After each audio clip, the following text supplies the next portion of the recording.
And we are live, I think, hopefully. Hello, everyone, and welcome to the Nerdy Up North Podcast 3.0. The inmates are running the asylum. New world order. New world order. I guess I'm your host, Jake, and I am joined, not as always, because this is entirely new, but I'm joined by some beautiful nerds. We have Becca, Lee, Phoebes, and Sarah. Feel free to shout hello, everyone. Hello. Hello, everyone. How is everyone tonight? All right. Sunday before work. Heartbeat's not played yet. Are you we're here. pressing record, Jake? No. I'm a bit disappointed because there was meant to be 6 of us, but Chris can't be bothered. He said he doesn't like us anymore and he doesn't want to come on the podcast. Oh, he can't. Yeah. He can't be bothered to come on the podcast, but he's sitting in chat. Yeah. I heard he doesn't like movies anymore. It's a bold new strategy. If it's not anime, I'm not interested. I respect Dirty, that. dirty respect weed. that. He literally could have picked anything he wanted, and he picked to not hang out with his friends. So that's on him. Could have picked Dragon Ball Z Battle of the Gods, Dragon Ball Z Broly movie, Dragon Ball Z He's not Resurrection F. But he's All not of the them. #1 Dragon Ball fan though, so Yeah, no, that's me. He's just said in the chat that he stands by that he hates us. There's not enough anime, Cool. so that's great. So Move it on.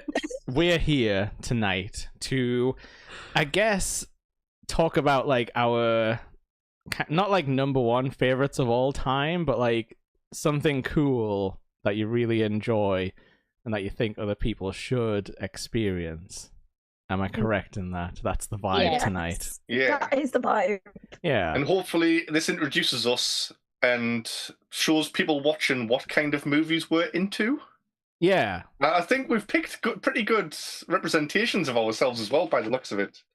Yeah, definitely. Kind of like accidentally, like it was just like a gut feeling when I picked mine. It was just like, yeah, this feels right. But here's the question. Does anybody want to go first with their pick? I kind of feel like Phoebe should maybe go first because you kind of came up with this concept. That's fair. So I picked a film called Zatoichi. Now, there are a few films called Zatoichi. I went with the 2003 version.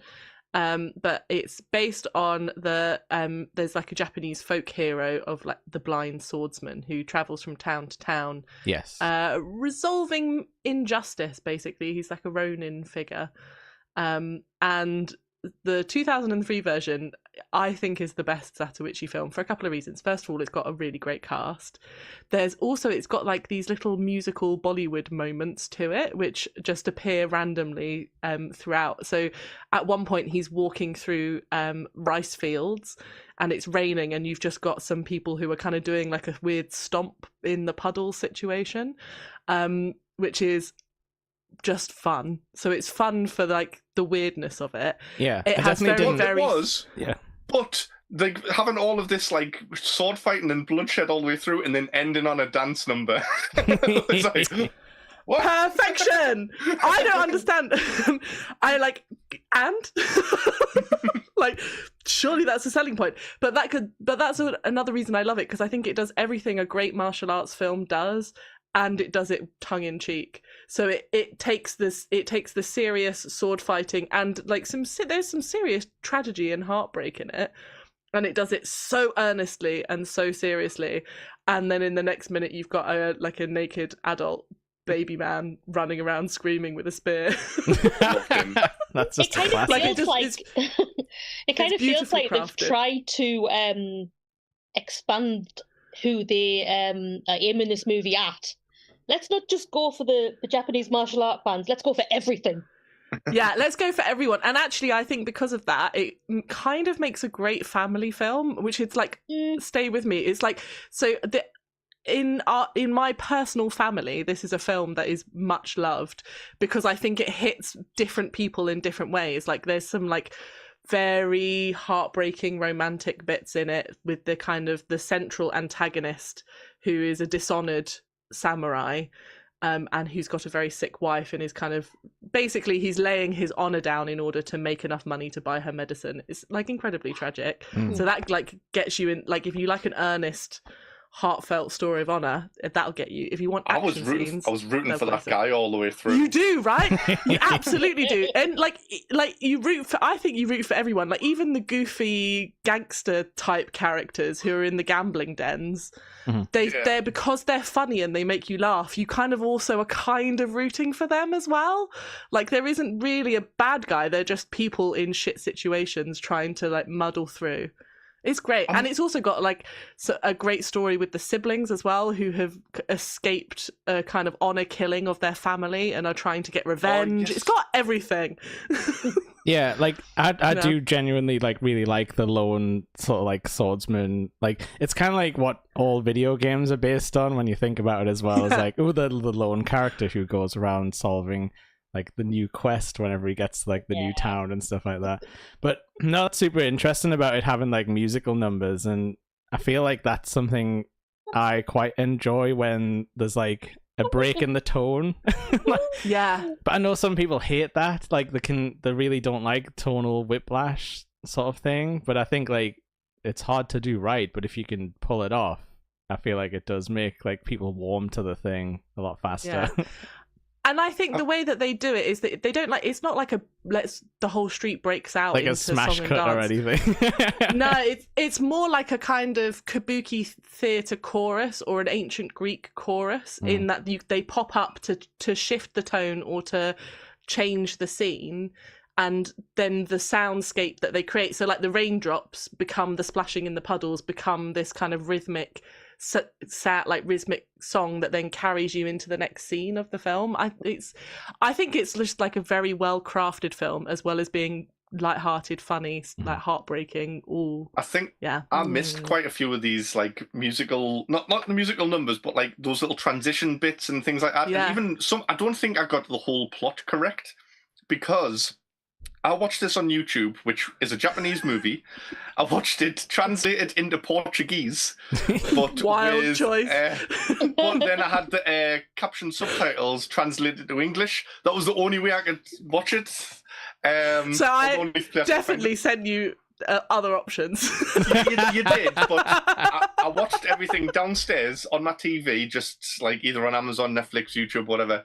And it was like, if I watch this, I'm gonna have to go upstairs to my computer or watch it on my phone. And it was like, I'll just watch it this way. I'm sure it'll be fine.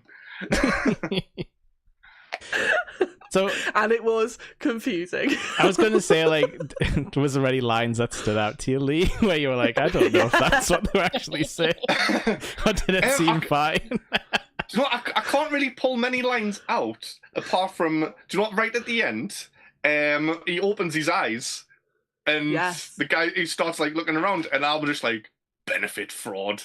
That's the only thing I can remember, where it's like, you can see.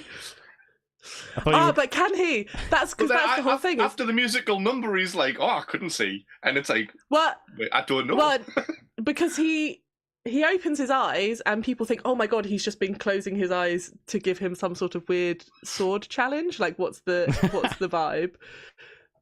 And then you have a final scene where he trips over something that's really obvious in the road. So there's like this kind of, it's a bit ambiguous about whether he's actually blind or not. But I always think that he is actually blind, because it is based on an actual folktale of a blind swordsman. I think this has like been used as influence in some other places as well, especially One Piece. I can't remember, Jake, there's an admiral, the blind guy. Yeah. You might be able to remember what he's called, like Fujitora or something like that. Fujitora maybe. Yeah. That's it. Yeah, I do remember that guy. The guy who like cuts meteors out of the sky. Yeah, and they use there's in lots of different Asian media, you have this kind of character of the blind martial artist, or the martial artist who blinds themselves in order to. So you see it in things like Crouching Tiger. I was going to say that's what happens in One Piece. He blinded himself, and we don't know why yet. But you gotta know that's a serious reason. And I think really the original. Works? I think the original don't blind yourself, Lee. I know that's what you're trying to do with your hair currently, but oh no. You will not get superpowers. I don't know how many times I have to tell you that. But I think the first ever Zatoichi film is like filmed in like 1960 something, so it's in the 1960s. But there are so many stories that kind of predate this as well. So it's probably, I think of it kind of as the equivalent of like a Robin Hood character. Mm-hmm. For Western media, it's like it has a kind of resonance to just like culturally, the idea of so it's kind of our equivalent, I would say, is the Robin Hood who is can pull off all sorts of amazing trick shots with his bow and arrows, and also is kind of there to right wrongs and rob from the rich and give. I guess more recently we could bring Daredevil into that, really, couldn't we? With the martial arts. Oh yeah, he's trained by like a blind swordsman type as well. Yeah. But yeah, like and also like more obviously, this like Star Wars has just stole loads of these like old like samurai tropes and stuff like that. Especially Mandalorian, who does literally walk into towns and solve the problem, but he's just like a lone gunslinger, bounty hunter type. But I also know there is a literal samurai and a baby type of different thing, isn't there, as well? Like that might be Ronin. Is that? No, I don't know. I think that's Ronin.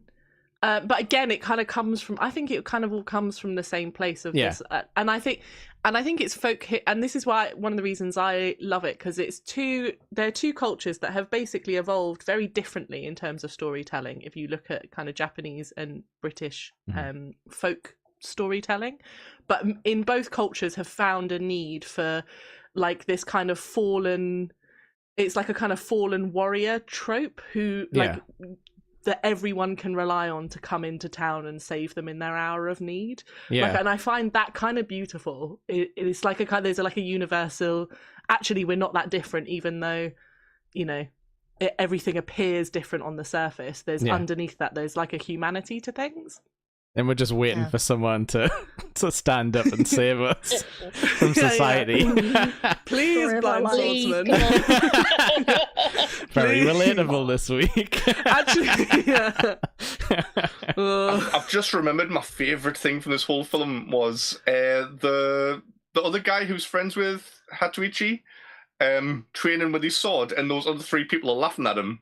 And then they come over and start training with him, and he's got them like hitting there, hit there, hit there, and he's like, "Now do it fast," and they're all just hitting him on the head. Yeah, it's got some good.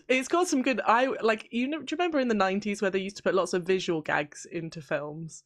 And this is another reason I think this film translates really well to Portuguese or English audiences,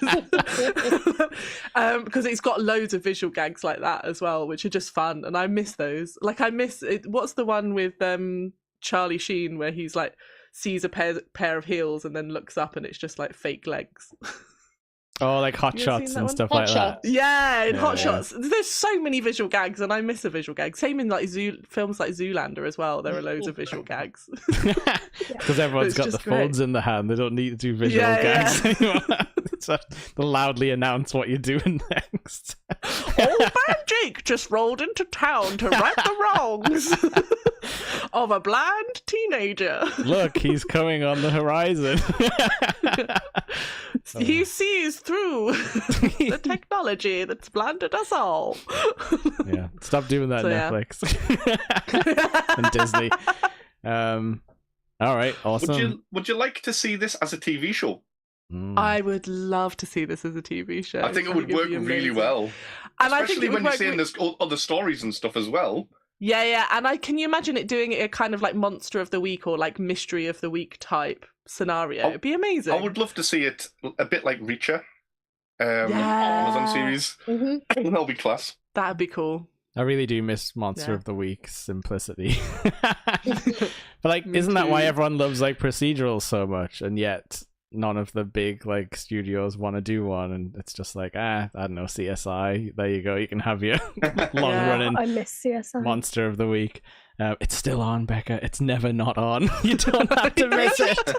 I mean, you don't have to miss it. You just have to own it. There's like 1,000 things now, like Chicago Fire and like I don't know, like all that stuff. Like, it's just perpetually on. I've somehow made it into the YouTube short algorithm for procedural dramas, is what I've realised, where I just get loads of clips of procedural dramas, and I don't know how I got there, and I don't know how to get out. But like it's in my algorithm. Is it like the reveals as well, though? So you just like skip into like the important part? It's all the like really dramatic moments where you find out, yes, of course they save them, because they save them every week.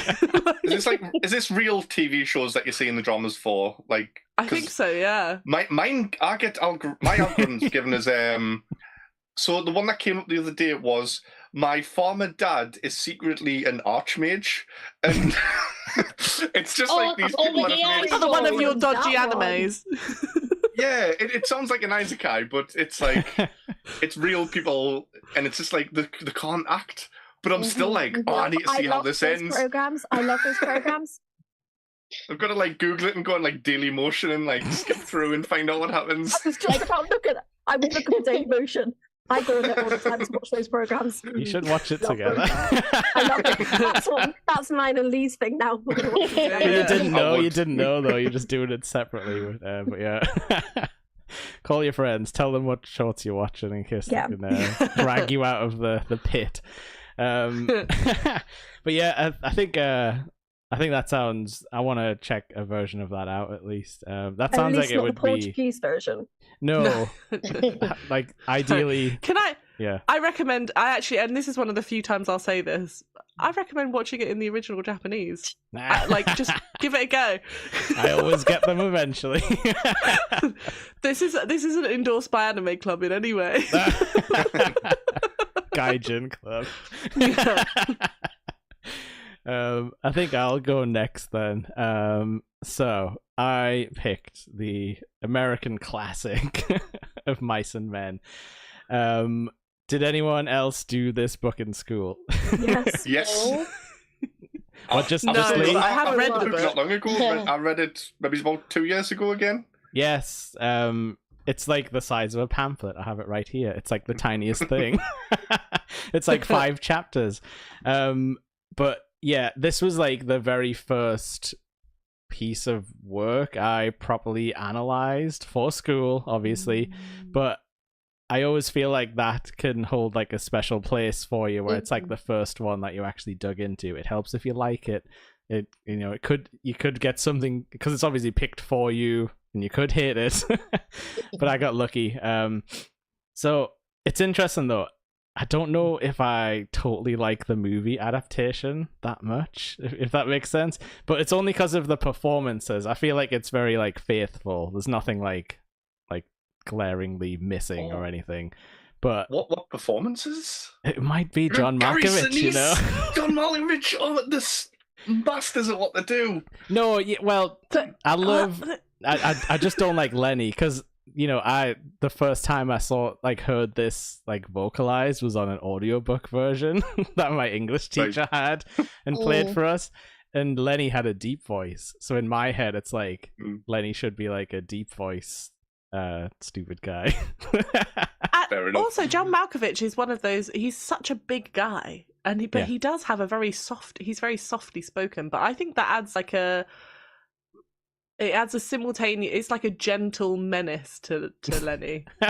If that makes sense. I get it. I can see it. It's like an accidental. It's accidentally sinister when John Malkovich does it, which I don't mind. I actually think this is. I'm not a huge John Malkovich fan. I think he's always John Malkovich in everything he's in, and I find that's okay. But it's just I'd rather not. Yeah. But I think this is one of his best films for sure. Oh, do you think? But yeah, like I think that's the only thing that takes me out of it. It's just the voice, but I think like it gets everything else like spot on. So if anyone doesn't know, this is the story of 2 ranchers who are kind of like stuck together, like the kind of like family really, but like it's like they're not related, but he kind of like looks after him, and Lenny is what you would call a troublemaker, I guess. But it's like mind of a child in a gigantic, super strong adult. There's an element of power scale in here. No, I'm kidding. Could he beat Goku early? No. But, so yeah, it's like this interesting. Maybe. It's like an interesting look into like American ranch life, which isn't obviously part of anything we have in England, not exactly, but yeah, so these are like traveling workers who get like stuck on a ranch. They get their like money at the end of the month. Most men blow it in the cat houses and on whiskeys, and you just get kind of like stuck there. And this is like the story of 2 guys who want to get out, like more than anything. It's like they have this dream, they keep telling it throughout the story like multiple times. Like, oh, we're gonna get the place with the rabbits, and like, we're gonna do the crops, and if it's raining, we just won't go to work that day, or a baseball game comes, we'll go do that. We'll drop tools, and it's like do the voice, Jake. What voice? Oh, you want to talk about? Well. Oh, no, I'm not gonna do it. This is rich coming from Lee, by the way. When last time, like there was a time we did a tabletop game, and he basically made this character for his character. Oh, yes, I did. And what was he called, Lee? Hubert Halfhead. And what did he have in his trousers? Ham. Ham. Slices of ham. But he didn't accidentally kill a woman or anything. But yeah, like you say though, Phoebes, there's this like sinister undertone of like where you hear, oh, Lenny did something bad, and it kind of turns out he grabbed some lady and wouldn't let go. I think like she got away, and then there's this whole like thing. I mean, this story isn't kind to women at all. I definitely think Steinbeck was working through a lot of prejudice. Not working through, just like spouting some prejudices out on the page. It was 1930s though, wasn't it? Yeah. So Yeah. 1937, I think, is when it was first published. Yeah. But there's more blame on the women than on Lenny in this entire book, which is insane. The wife was just kind of like a little sauce pot, really, wasn't she? Yeah, even like, you stay away from that sexy lady. Even the old nice guy who's kind of seems a bit. You think, oh, he's a nice guy, and he's like, you ruined it for everyone. Like, which is dead. And I'm like, dude, settle down.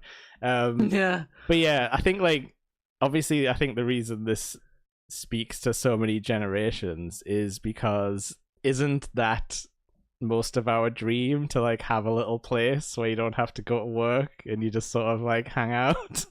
Have a little farm. Don't we mention this at least once a week? Exactly.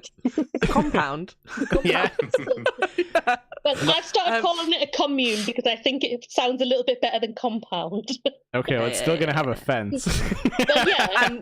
And we're still going to go hardcore cult with it, like in terms of, if we're going to do any kind Gowns of social control. And watchtowers. Floral headdresses. I don't think it would work because we'd just give all our money in, and then Paul's going to be like, do you know the Simpsons episode where he like comes out in the barn and he's like flying bike with the money crawling out? It's all going to be made of Velcro. Velcro and Lego. It's going to be a Velcro and Lego flying machine. We love you, Paul. We do. But no, like obviously in school we didn't touch on many of like obviously touched on the basic themes and stuff, but like I've definitely been, this last time I read it and like watched the movie, I was definitely thinking of this as a whole, like this is talking about the workers seizing the means of production. Like, ooh. But I think that's interesting because I think of it more as like an American dream. Mm-hmm. allegory. Yeah. But it's also interesting about when it was first written. So most you see, particularly in American literature, you see a big surge of this kind of it's like the pull between aspiration and reality. So that the idea of like Death of a Salesman, Who's Afraid of Virginia Woolf, like these stories which really to like deal with the generation who had to live through the Great Depression, who were children in the Great Depression.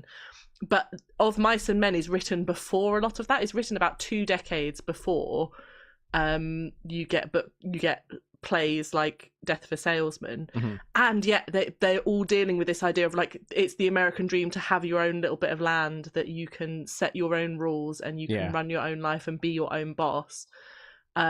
So there is an element, I suppose there is an element of like, I wouldn't say it's explicitly Marxist, it's more like disillusionment of capitalism as opposed to like pro-communism. Yeah.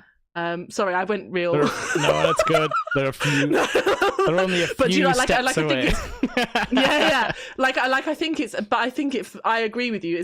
That's also why I like this story, because it does grapple with that kind of the socioeconomic thing, and you see the characters are all trapped in isolation either due to the intellect, socioeconomic circumstances, or oppression. And I think even though Steinbeck was clearly working through some shit with his mum, like probably you still have those moments of like, actually the women are victims of oppression and abuse, and that for lots of women during the Great Depression would have increased because of the lack of like resources available to them. So I think like, you know, maybe he's not the most sympathetic author when it comes to a women's story, but there is still something interesting and of value in like the women's tales in there as well. So I think, and I think particularly in film adaptations, that's where you see it become a bit more sympathetic and kind of modernized in terms of its attitude towards women. Still not great. Oh Still a lot of work to do. No. But I think in terms of like if we're talking about the film separate from the book, I think that's one of the changes that they make that actually works in its favor. Yeah, and I wonder if that's a little bit because like her dream was to be in movies and stuff, and that's probably like a very relatable dream for anyone who's like in the movie production thing. But at the same time, I kind of took away from the fact of, even though she was getting like beaten by her husband, the moment that she actually dared to show the least bit of affection and sympathy for another man is when she got killed. Yeah. She dared to show that for some other man, and as a result, she died. Yeah. And like, I don't like it's it's weird. I don't know if that comes through the book very much about the domestic thing. It's very like implied, but yeah, that I think I just love tragedy. And like this book has like this book like, you know, like this story is like so tragic for so many different people so fast. Like it's amazing how this, like, you know, like George and Lenny come through this ranch and simultaneously give hope to everyone, but then cause them to sort of have it all totally dashed. It's really one of those movies that you need to go on, does the dog die? Oh God. Website, but then make it plural. Yeah, that's actually. Do you know I still haven't? Movie. It's just like if that old man getting bullied by everyone, going, "You need to go and shoot your dog." Like, I'd be like, "No, fuck off, leave me dog alone." Fuck right off. But that's just like, I still haven't seen John Wick because I heard the dog dies, and then the moment I saw the dog in the film, I was like, nope, can't watch this dog die. I'm out. So it's like I've watched about 5 minutes of John Wick, and I was just like, gets revenge. You've got to see the revenge he gets for it. Yeah. Though. John Wick, don't know if it's worth me watching a dog die. But it got to the point of we used to John Wick. In one of our cyberpunk campaigns, somebody killed my dog in the campaign, so I went full John Wick. I John Wicked everybody. Which I do like, and I do appreciate the Keanu Reeves with the Johnny Silverhand kind of link there as well, which is nice. Yeah. But like, yeah, like in this one, you're right, Lee. Like they just bully him, and then that Carlson guy's like, "I'll do it. Like I'll do it right now," and like he's stinking up the place. I will enjoy the honor. How much can a dog stink up the bunkhouse? Like, come on now. It's probably them. Of the 5 of us, who do you think would be the person to shoot the dog? I couldn't do it. I wouldn't do it. No. I couldn't do it. Yay! Oh, wait, Becca. Oh well, that leaves Becca. Silent. No, Becca would never. Okay, good. I think Becca just had a moment of ADHD zone out, and then realised she'd been nominated for shooting the dog. Like I'm out, and then like. Yeah. We basically what happened is we all just took a step back. See, they do need the dog shooting in though, because it wouldn't have made sense for George to just be like, "I'll shoot Lenny." Yeah, at the end, it's done really. It's done really well on that one, because obviously that's him seeing the gun for the first time, and like then, you know, he takes it later on, and then they get to throw it around and be like, "Oh, Lenny must have stole the gun." Like it's like, "Yep, sure, that happened." But yeah, it's just so like tragic, and it's like interesting. It's like they're sort of dealing with mental health in a way, and it's like like they're obviously not like, he is sympathetic to Lenny, but there's no care put into here. They're like basically it sounds like if they report him to the police, they're like, "Oh, they'll put him in a cage," type of thing. Like there's no care system here that could take care of Lenny, but they are like sympathetic on one hand. And it's just like, it's interesting to think about, because it's like, yeah, it's not really Lenny's fault. He doesn't have like the faculties to deal with these situations. He shouldn't be at work, that's for sure. Like, well, yeah.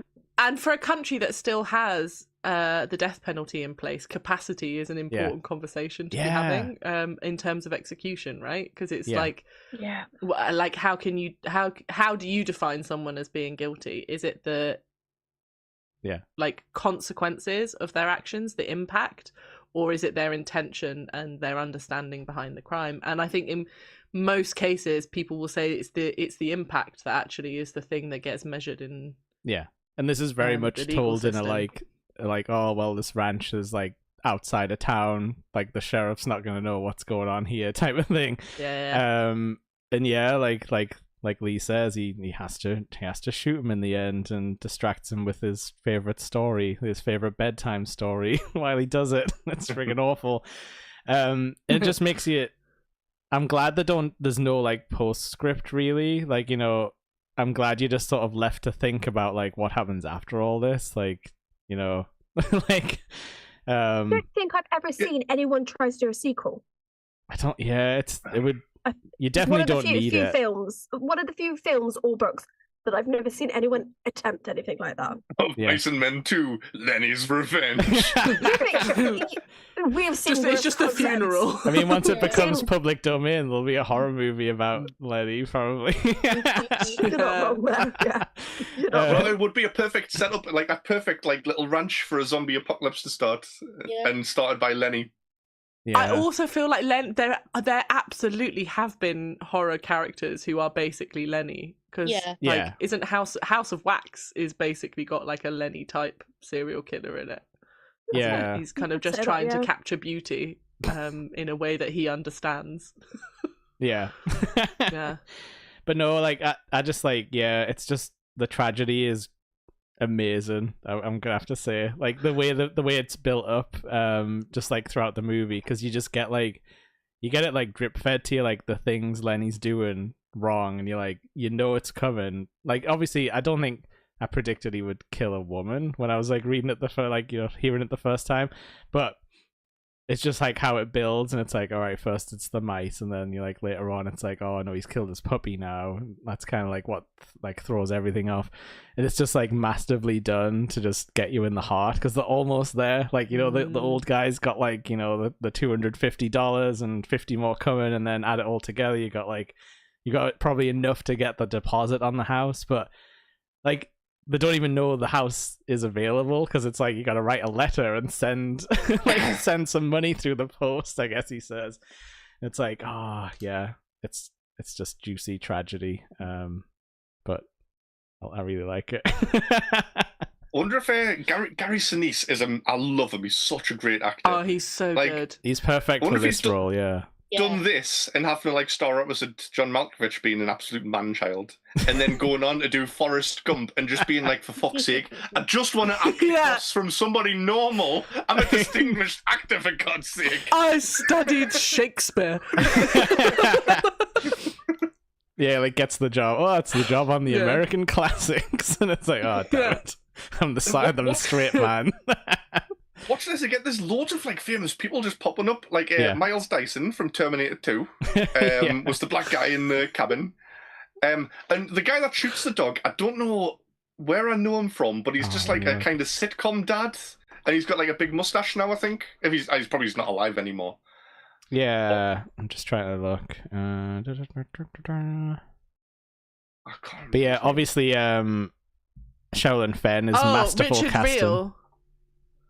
Carlson? I just know him Carlson's from being the dog shooter, a dad and just plenty of things from modern stuff. Yeah. Oh god, we didn't even talk about Curly as well. Well, kind of did, but yeah. So it took me an embarrassingly long amount of time to realize the Green Mile is kind of like a retelling of this in a roundabout way. Like the shitty god guy is totally Curly coded, and obviously it's about a big guy who did a crime, and I know it's not like a direct sort of parody, but it's definitely inspired, I feel like. The difference, I think, with the Green Mile is the man who's being executed is almost like it's more saintly. Yeah. Whereas in this, there's an argument for Lenny being he's failed by the system for sure, and there's all sorts of issues, but he is guilty of his crime. Yeah. Yeah. But it still does grapple with that sense of like justice, isolation, the horrible things that we do to each other when we forget our own humanity. Yeah. Laugh a minute, this. Oh, Who wants to go next? We've really gone down one there, haven't we? You might guess, anyone. Who wants to go? I'll go next then. Go on, Ben. Yeah, Billy Zane! I've been excited for this one. Ever so slightly. Okay, so this one, I kind of chose this film purely because I absolutely, in the early 2000s, martial arts films, I love, Bulletproof Monk. And this film, I didn't actually realise it was actually a specific TV movie, Invincible, because it has people like Billy Zane, Dominic Purnell, who is the dude from Prison Break. Yes. Yeah. I did not realise this until I watched it back, and I was like, with these blonde tips. I know you. The fact that it was Billy Zane, yes, But the fact it was Billy Zane in the early 2000s and it was a TV movie, I cannot wrap my head around the fact that Invincible was a TV movie. I don't know about you guys. It's not a masterpiece. I am never going to claim that this film is a masterpiece, but it's one of those like early, wonderful, early 2000 films that swings the fences with both mythology, martial arts, and a team of elemental heroes. And I kind of wish it was a television series, because I do think there is so much that happens in these 90 minutes that it's unreal. Did any of you actually get a chance to watch it properly? I've started watching it, and I haven't finished yet, but I'm excited to. But I'm also okay with spoilers. As I started watching it, I was like, oh, I get why Becca, who is a fan of the Power Rangers, loves this film. It hits you right in the same it hits you right in the same kind of nostalgia special effects as the Power Rangers, and it's so good for that. I love it for that. Because Billy Zane plays Oz, who is a former immortal Shadow Man, and he switches sides and he starts to gather a group of elemental warriors to stop the oncoming apocalypse. And if that doesn't scream to you early 2000s movies, I don't know what is. Warriors, assemble! I could literally a mixture of Power Rangers, Highlander, and Captain Planet. I got some big Captain Planet stuff from it as well. I was getting big Captain Planet. So I could completely, I'm with Thieves on this, I could 100% see where you were coming from and why you like this movie. Yeah, and there are just so many good scenes in it, and I didn't realise until I was watching it back recently of the whole, like, supernatural mythology. The fact that this should have been a television series. It really, really should have been. And I also feel like it very much should be a comic book. Like it feels comic booky novel, to me. Yeah. And just the fact that it kind of, but what kind of struck me is when I was looking back, I was 100% convinced that there was more warriors. Mm-hmm. Like I was watching it and I was like, there's someone missing. And then I realised that actually the scene at the beginning where Oz is obviously killing someone is he was killing one of the warriors from it. Yeah. And I was just like, is that your favorite, Lee? Yeah, it's just one of those films that it is literally a mix of Power Rangers, Mortal Kombat, Highlander, Blade. It's literally all my fandoms mixed together, and I enjoy this film. It's one of those easy films that you can watch, and I know that Phoebes hasn't watched it, so I'm gonna. Spoil away. It's honestly, you can talk about the end. I'm trying not to, but you know, it's one of those ones that obviously the good guys win eventually, but they go through so many struggles to get there, because they start at the beginning as they are literally training montages that would make Rocky Balboa envious. All it needed was the right music, and it would be there. TV movies never have the right music. They can't afford the rights to the good music. Yes, it's a TV movie. But yeah, I enjoy this film. I love special effects. I love the fact that we get a classic good versus evil showdown, and I feel like it could have become a television show. I feel like it was a setup, and I'm almost jealous that, you know, I have to go back to Power Rangers and watch that because, you know. I mean, I was just looking. We could maybe try and buy the rights. Does anyone care about Immortals like anymore? Only problem is it's who's going to be what element, and who wants to be Billy Zane. Jake is Billy Zane. Jake is Billy Zane. God damn it. The Shadow? Is that him? Oh, the Phantom, Shadow who sorry. chose Of Mice and Men. No, I meant the Phantom. But he was the Phantom too, right? Around this time period. Yeah. I don't remember that it was a television movie. We didn't really have TBS over here. So, like, we're going to have to talk to Ted Turner if we want to try and secure the rights. So we'll have to put our best southern foot forward.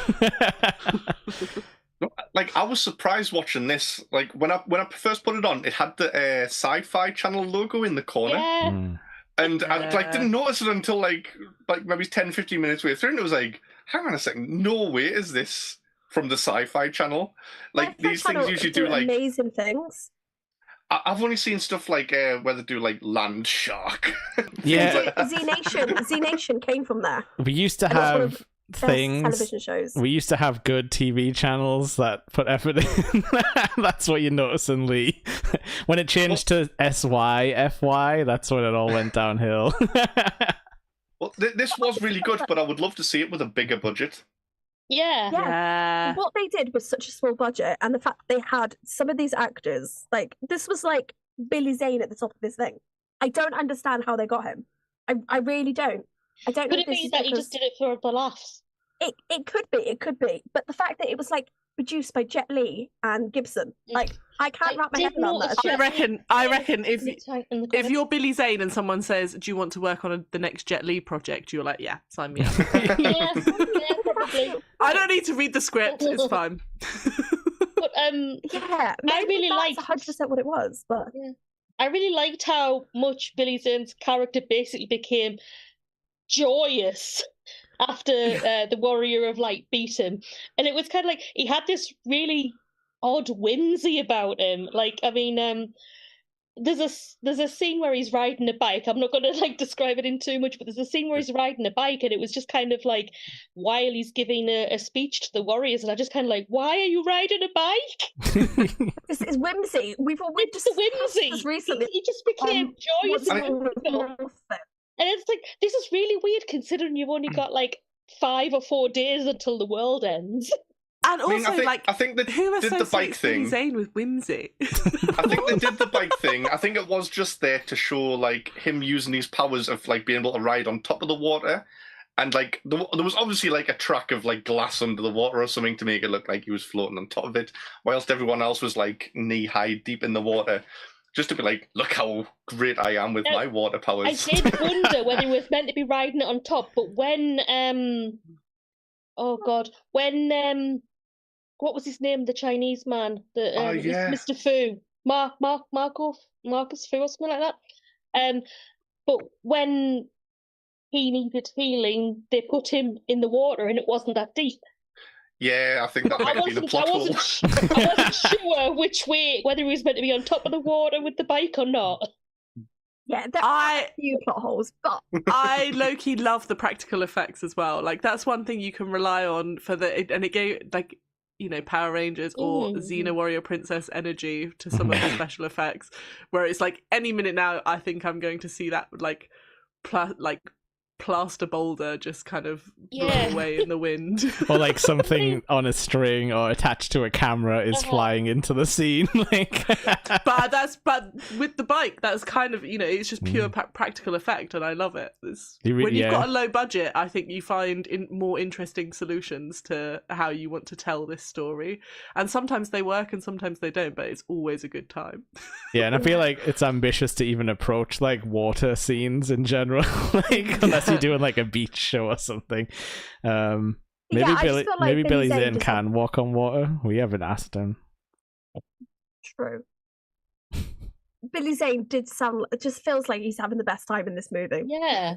I love how laid back he was. Like, even just talking to the villain of the movie, just sitting there, like in the water, and just being like, "Oh, will you please not invade like the minds of my students, please?" He's like, one of them's getting killed, and he's just like, "Can you just go easy on this, man?" I do have a fact about this film, because I became slightly obsessed with the production as I started watching it, because you can't not, because I'm like, this is the kind of thing that we could accomplish like, with enough budget. And they filmed the whole film in 23 days. Oh wow, we wouldn't be able to accomplish that. But seriously, 23 days filmed simultaneously with an action unit. Billy Zane called the experience the equivalent of a 46-day shoot, so he obviously got a lot out of it. Okay.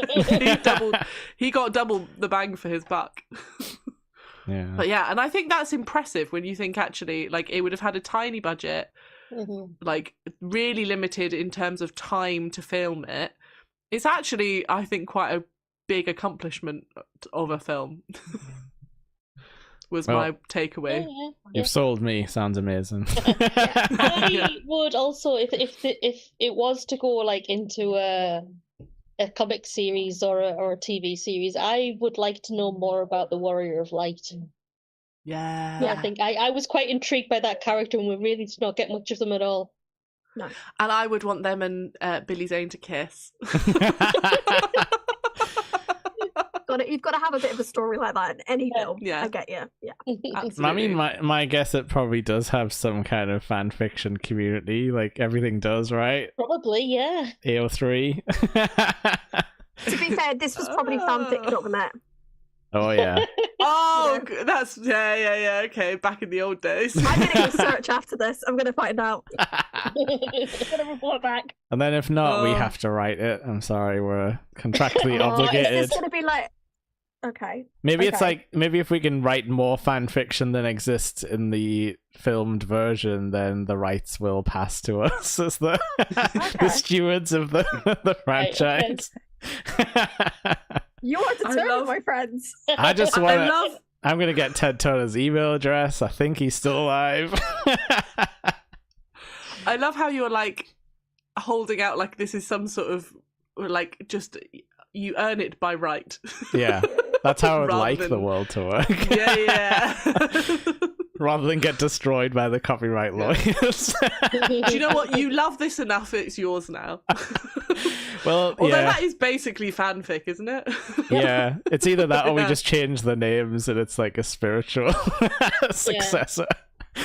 This is Willie Dane.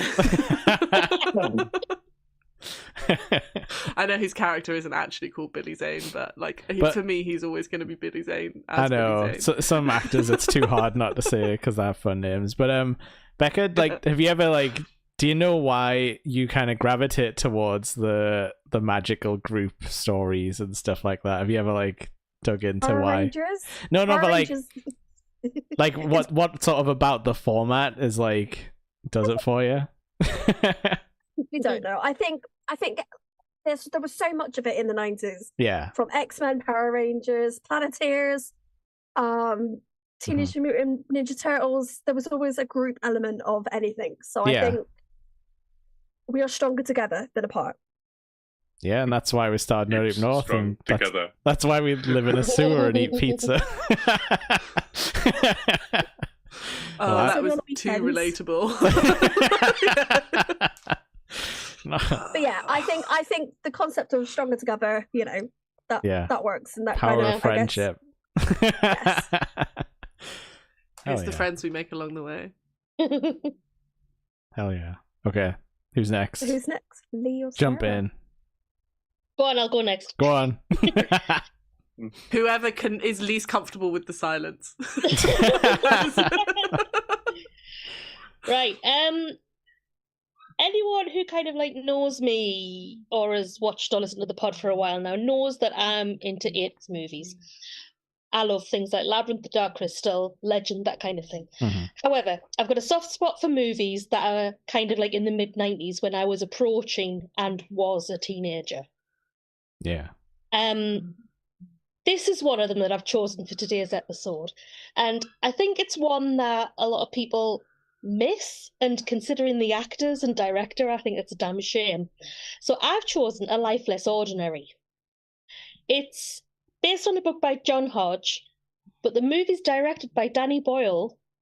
It stars Cameron Diaz, Ewan McGregor, Ian Holm, Holly Hunter. It's got an all-star cast. Stanley Tucci appearance, yeah. Timothy Oliphant. Yep. The elephant pops up randomly. Yeah. The elephant pops up randomly. But yes, it's it's a dark comedy. It's a romance story. It's got a touch of fantasy to it. Basically, God is upset at the number of marriages and relationships that people are in, that they don't last, they split up, they get divorced. It's too high a number these days. So for the angels who go down to earth and try and are in charge of human relationships, he's come up with a new rule. People stay together or you don't come back to heaven. Gotcha. So, here we are. We're back on Earth now. Ewan McGregor is having the worst possible day of his life. He's just lost his job for a robot. Relatable. Yep. His girlfriend dumps him. He gets evicted and loses his car to the repo men all in one day. So he decides to do something drastic, and he goes to the boss of the company and demands his job back with force. It goes tits up. He ends up getting a gun off one of the security guards, and in the loose sense of the word, he kidnaps the boss's daughter, Cameron Diaz. Gotcha. And therein lies the angel's task. Make these two fall in love. Stockholm Syndrome. Stockholm Syndrome. Do you know that's not real? Sorry to segue, but some guy just made that up. Yeah. It's not even real. Also, we use Stockholm Syndrome to describe something that he wasn't actually originally describing. I did know that. Yeah. Yeah. But yeah. Yes. Sorry, we digress. Joke. Yeah, so it's a very it's one of those unlikely pairing romances. It's an unlikely pairing one, but there's extra sides to it because it's non-traditional, because the angels aren't actually nicey nice about it all. Mm-hmm. You know, they stalk, they scheme, they threaten to kill the characters. Basically, they beat them up, they get beaten up themselves.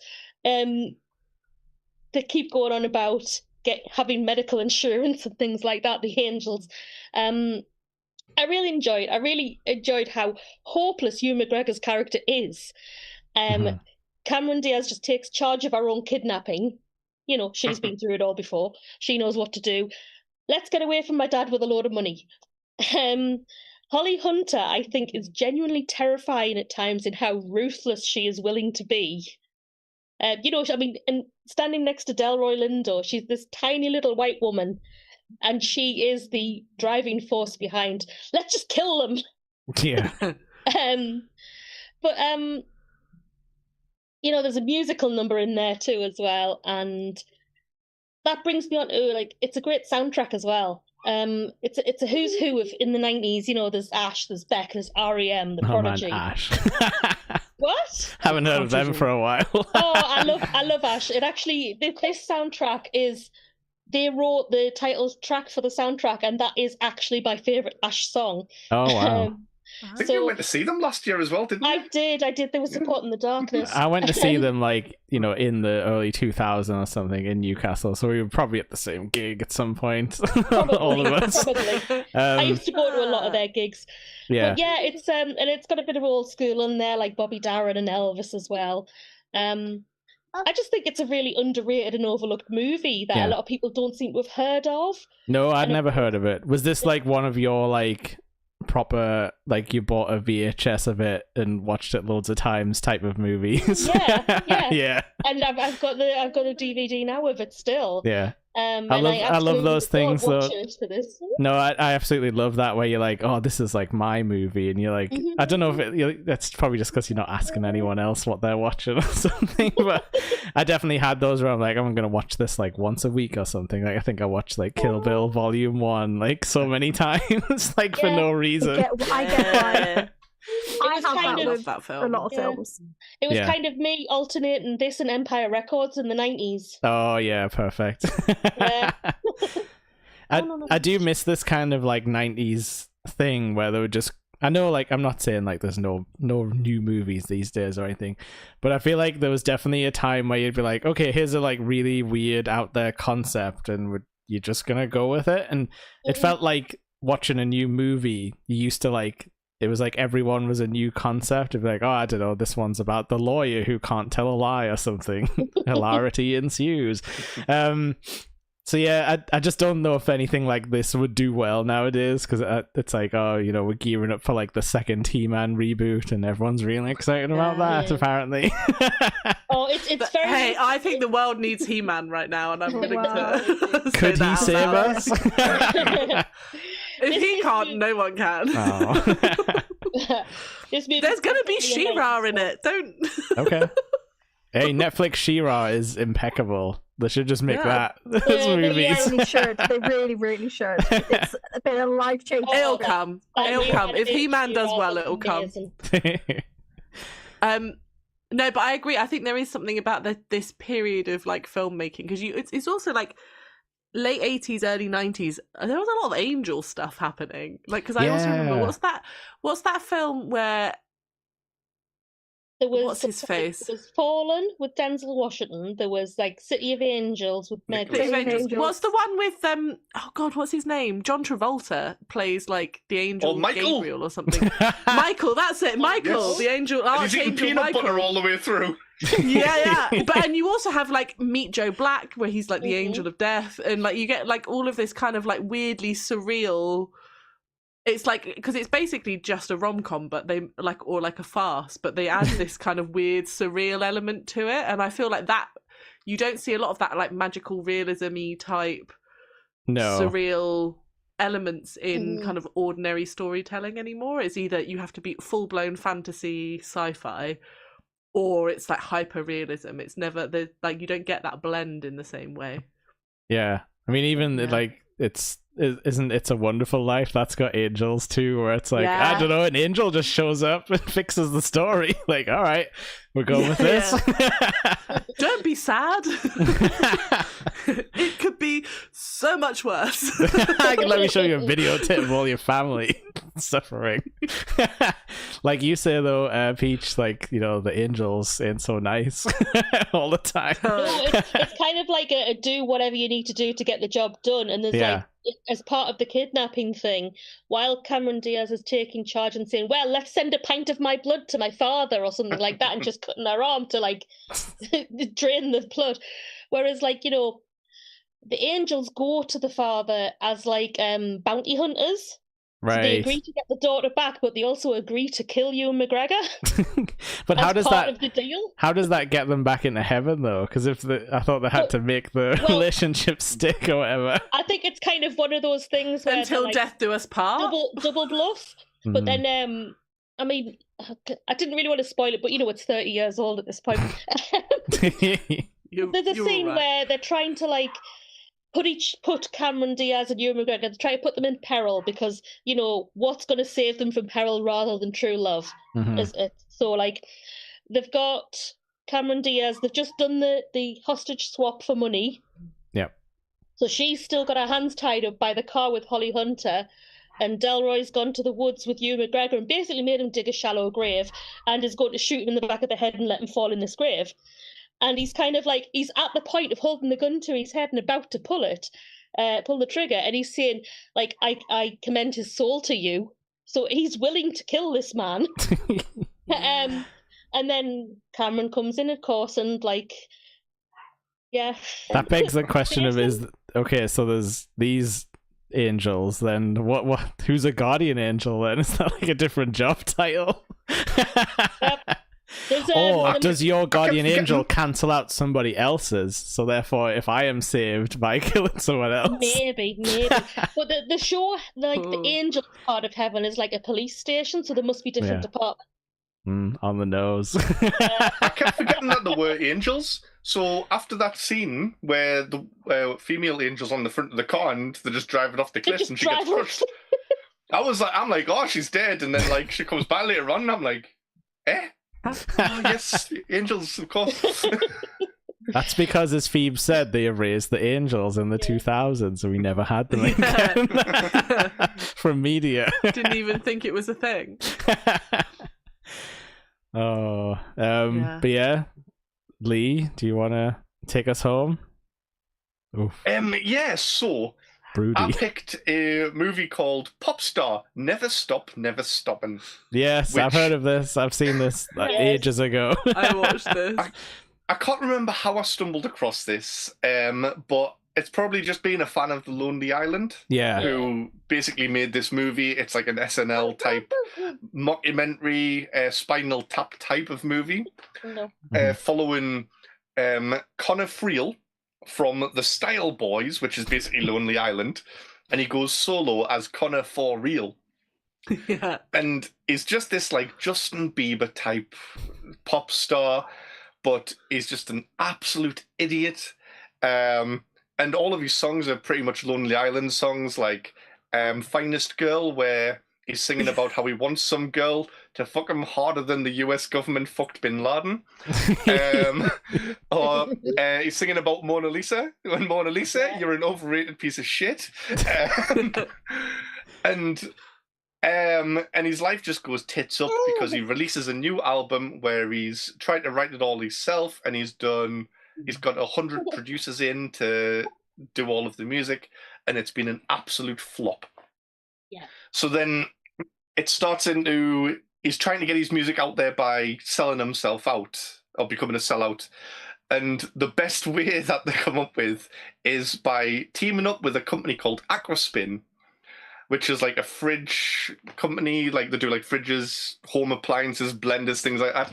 And they automatically upload Connor's songs to these appliances to start playing when you turn them on. Mm-hmm. Basically like U2 did. U2. Was it U2? Yeah, it was yeah. U2. Yeah, it was U2 did with the iPods. Do you remember how angry everyone was for about 48 hours? They had to reverse it. They had to have like a weird website where it had like all it had was a box for your email, and you put it in and it would take it from your account.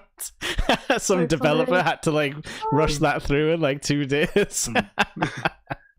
It's basically, you two have discovered like you can't make anyone happy because it's like we literally give you free stuff. But because we're forcing it on you, we're gonna just piss everyone off. You can just imagine Bono's like conversations about it afterwards, just being like ungrateful humans of the world. Yeah. I saved Africa.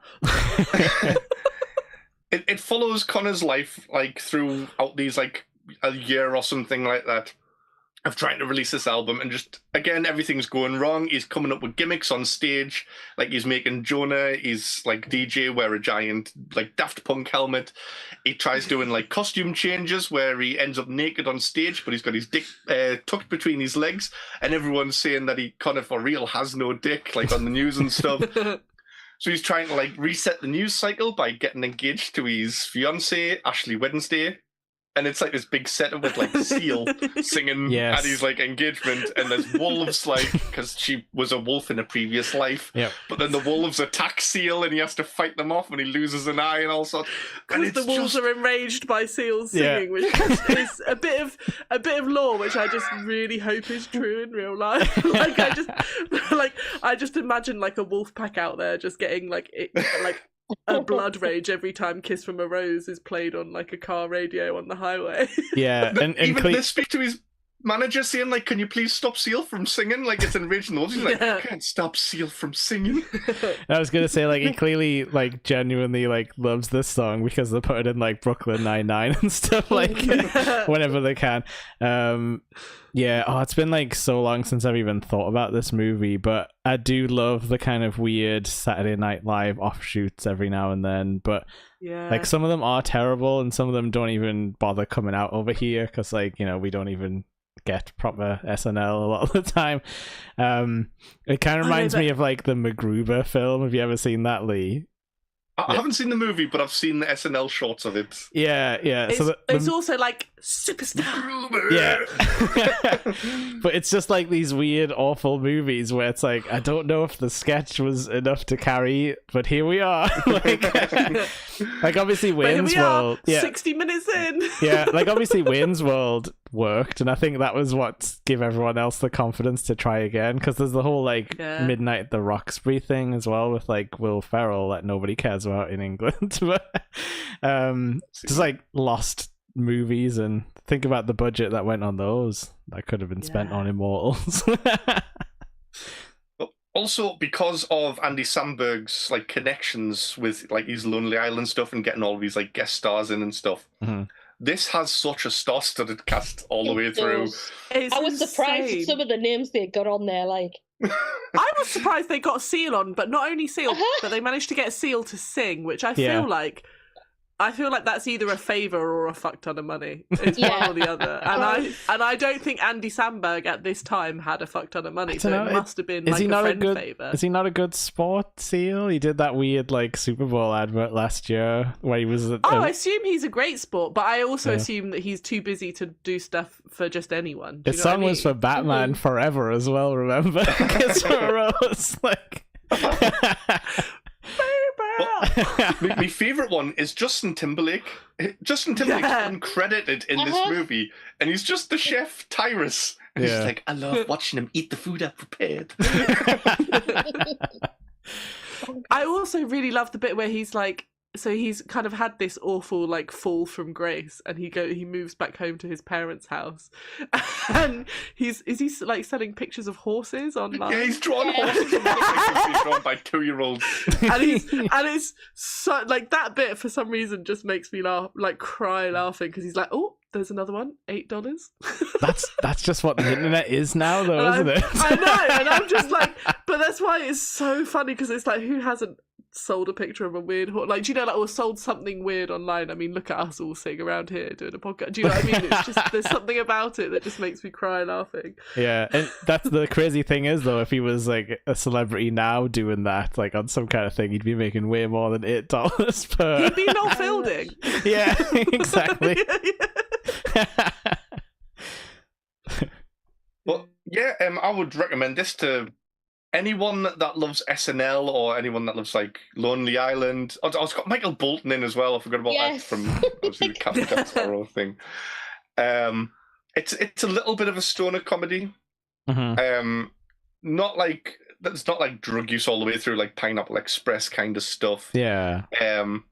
It has got like hints of it, but it is a very like idiot like level where you just switch your brain off and just laugh at like kind of dick and fart jokes kind of humor. Yeah, it's a teenage boy movie. I think the one thing that dates this, other than Justin Bieber being so baby faced, is when they talk about weed being like at one point they have a conversation where they allude to weed being illegal, and I'm like, oh, do you remember when America didn't have weed? But we were like chatting before we came on about like the other sort of spoof sort of like, you know, mockumentary type things, and like it reminds me of like the Dewey Cox like Walk Hard story, which is an amazing film that I think anyone can enjoy. That's also got some hilarious drug jokes, which I feel like it became memes, because that's the one where he's like, you don't want no part of this type of thing. Like, but he's like saying all this stuff like being like, oh well, it probably makes sex feel really bad though, and he's like, no, it enhances it and stuff like that, and he's like, well, I kind of think I want some, and he's like, no, you don't want any part of this, Dewey Cox. Like, every couple of scenes there's like a new drug that's came on the scene. Yeah. Excellent. Well, that's everyone then, isn't it? We have got this honourable mention from Chris, who couldn't be bothered to join us this evening. Jason and the Argonauts. I don't know if anybody else watched it. I mean, I've seen it loads when I was a kid. Yeah. And I was so ready to talk about the Harryhausen monsters. Yeah. I was really excited, but you don't get that because Chris bailed on us. I don't know why you picked this film. It's not Clash of the Titans. True. I'm definitely I'm more of an Odysseus stan than a Jason one. Oh, okay. Why do you prefer Odysseus over? Because Odysseus is arguably a lot less likable as a hero, like as a Greek hero than Jason. I don't know. He doesn't do a lot, does he? And no, I genuinely like the Odyssey as an adventure. I like all of the weird monsters they have. It's also like how many times can one crew be set back by a man's own like ego? Oh yeah, because he wants before they turn on him. And then he gets to go home and smack everyone around who he hates in his hometown at the end. Sort of. Basically, he's just like a warring, raiding war criminal. But I would like to see Jason and the Argonauts remade, though. It needs a better ending, because it just ends where it's like, oh, we've got the Golden Fleece. I don't care about the person that's killed my whole family. That can happen in Jason and the Argonauts 2, which never came out. Yeah. It also felt like they hinted that there was going to be another one, didn't it? Yeah. I also feel like there's some weird stuff that happens in Jason and the Argonauts, there's like some weird child death where like a father ends up eating his own children as stew or something. That's part of no, genuinely in the actual myth. It's Greek mythology. Yeah, it's great.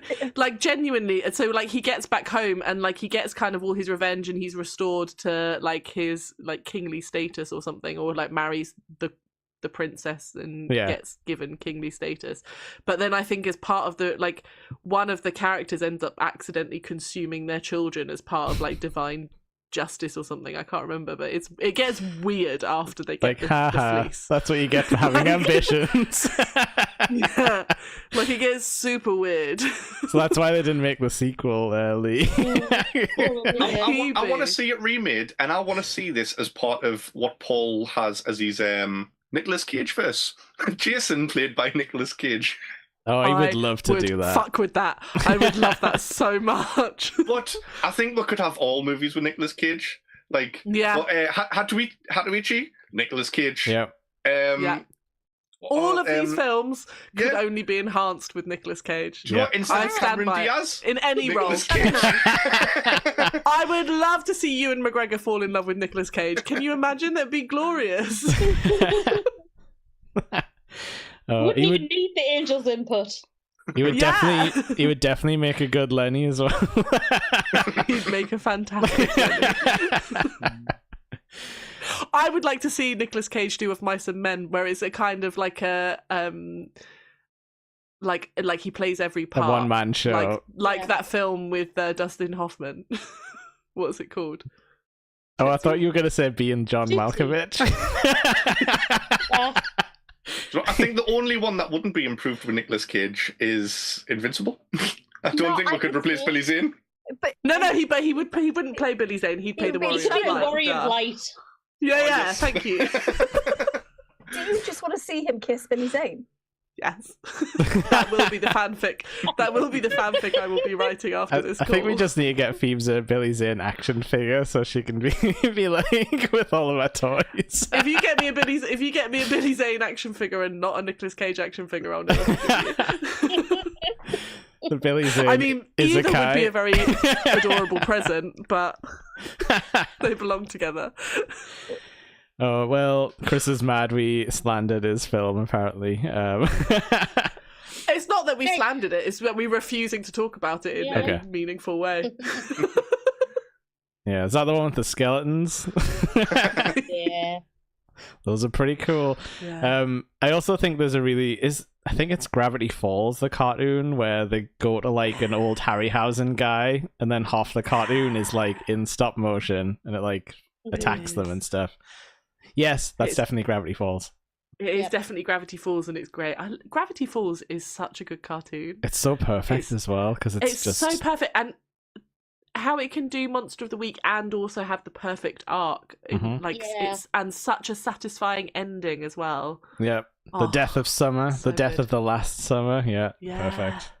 But anyway, that's another recommendation, stealth recommendation. But yeah, does anyone have any final thoughts on anything? Want to say anything before we wrap this sucker up? Thanks for sharing your favourite films, guys, because I've genuinely enjoyed it, and I did love... if you had given me a list of these films and told me, and a list of you guys having picked them, I think I would have been able to draw a line between each one, because I do think what Lee said at the beginning about them being a good representation of each person is... Yeah, it was nice. It was being able to see your friends glimpsed in cinema. Yeah, that's that. Yeah, it should have been a quiz also. Quiz time. Oh, we could have done blind reveals. Maybe. It was hard enough organising, just getting us all in the same room. We've recommended 5 movies. Like, instead of ranking and stuff like that, what would everyone pick out of all of these, not your own, to watch that we've recommended? I would go for Of Mice and Men, easily. Ooh. I'm going to go away and finish watching The Invincible, because I genuinely was really enjoying it. I would pick Phoebes one, but I'm going to watch it in non-Portuguese, so I'm going to watch it in the original. Yeah, I think it's my type of thing. Yeah, I want to watch the classic Samurai as well. Satoshi, is it? Know. Yeah. I should have picked that. I don't know why I'm picking the tragedy one. Just so deep. There's a little bit of tragedy in this too. It's because you love One Piece. Watch it. You can always watch it the way I did, and I watched Pop Star first, and then Of Mice and Men. Literally, wrong way round. I know that was one day of me, and I was like, "Oh my god, I've done this wrong." By the end of it, actually, that's a good shout. Doing like Of Mice and Men and Pop Star, or Of Mice and Men and the double what's it called, feature. A Life Less Ordinary, actually would work really well to lift you up. Is this like Barbenheimer or whatever it's called? Oh, Barbie and Oppenheimer, yeah. No, it's better than Oppenheimer. That film sucks so much. Yeah. I thought you were about to say it's better than Barbie, and I was going to have to take you outside. Especially on Women's International Day, I was about to pop you. It's interesting that's where you went. Why do you think I would like Oppenheimer? Because you picked Of Mice and Men. Yeah, okay. But yeah, no, honestly, yeah. I think I said my thoughts on Oppenheimer when I talked about Twin Peaks on one of these podcasts not too long ago, and how it totally duffed the explosion scene. But anyway, as I have just alluded to, we are the Nerdy Up North podcast, and we have other shows in the past.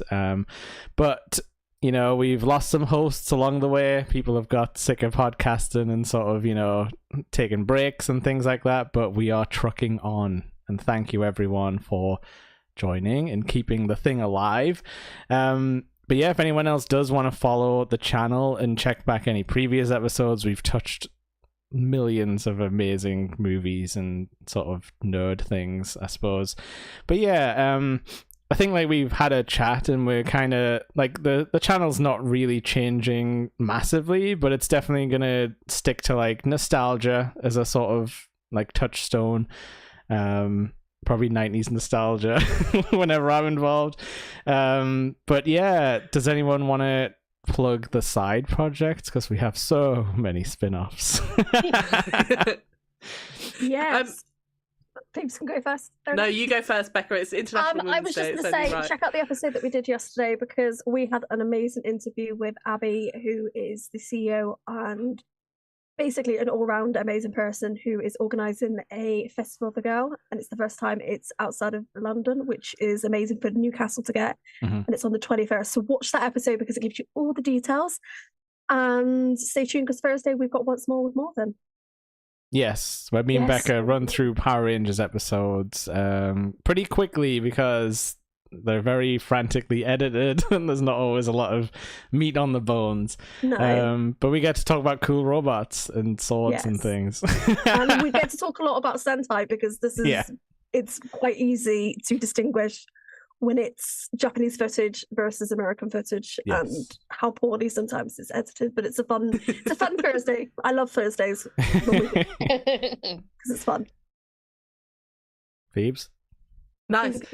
Yeah, in a couple of months' time, we're going to be starting a D&D actual play podcast. We're in the process of beginning filming. We've got characters made. We're going to have a whole thing. It's going to be amazing. So stay tuned, do follow. And also Anime Club and Straw Chat now, because we're trying to focus our efforts and on nostalgia. We've done our own spin-off channels, and it's not like a Why I Left BuzzFeed situation. As you can see, we're all still friends. We all love each other.